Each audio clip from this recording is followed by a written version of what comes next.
Hello সবাইকে, তোমাদের সকলকে স্বাগতম আমার আরও একটা ব্লগে। তো আজকে সকাল সকাল ঘুম থেকে উঠে সোজা চলে গেছি আমি আর আমার হাজব্যান্ড বাজারে, কারণ আজকে আমার শ্বশুরমশাইয়ের জন্মদিন। আর তার জন্য টুকটাক কিছু কেনাকাটা করার জন্য গেছিলাম, স্পেশালি কেক কিনতে গেছিলাম। তারপরে ভাবলাম যখন ওনাকে খেতে দেওয়া হবে তখন সমস্ত কিছু সাজিয়ে দেব, তো তারই আর কি কেনাকাটা করছিলাম। আর এখানে আমি একটা দোকানে এসেছি 5 রকমের চিপস নিতে। ইভেন যা যা হাতের সামনে পেয়েছি সব কিছুই নিয়েছি। আর এখানে আমি চুজ করে করে দেখছিলাম, কারণ আমার শ্বশুর খুব একটা বাইরের খাবার খায় না, বাট আজকের দিনের জন্য ভাবলাম যে ওনাকে দেওয়া যেতেই পারে। তো ওখানে রীতিমতো আমি নিয়ে নিয়েছি।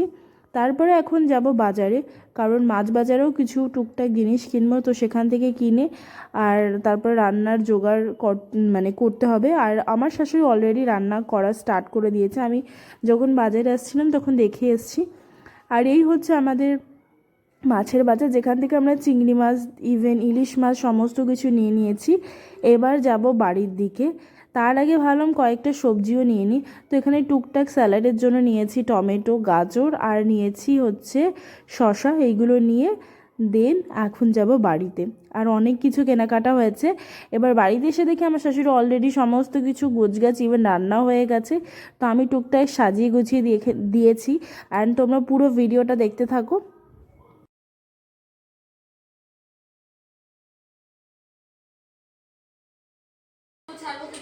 এইগুলো কিসের আমাদের বরণের জন্য সময়গুলো? হ্যাঁ হ্যাঁ ওটা তো ধান গুলো লাগবে না এখানে খালি মা দেন আত্মা বরণ দাদা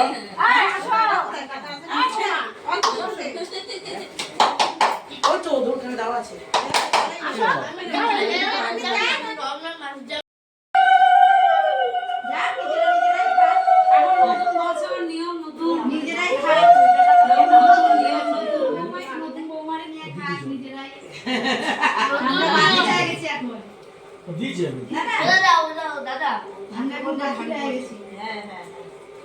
আমার দিদি রাগ হয়েছে। সবাইকে বলে দাও, আমারটা করতে হবে না।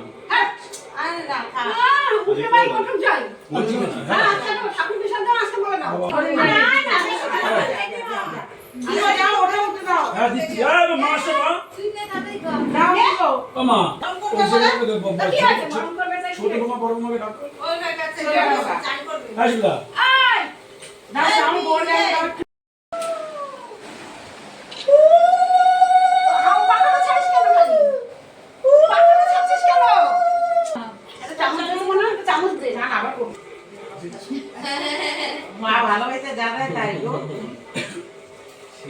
আশীর্বাদ সেই শাড়ির মধ্যে গরু পাড়া দিয়ে চলে গেছে।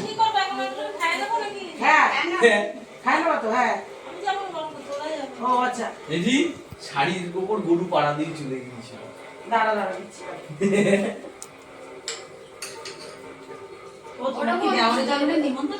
না আমি কইছি তুমি তোমার মনে খায়ও, তুমি তোমার দেওয়া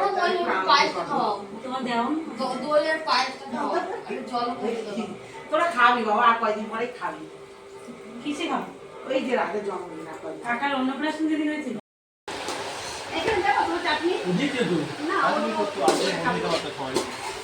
এ বাবা আজকে বরণ ঠিক আছে।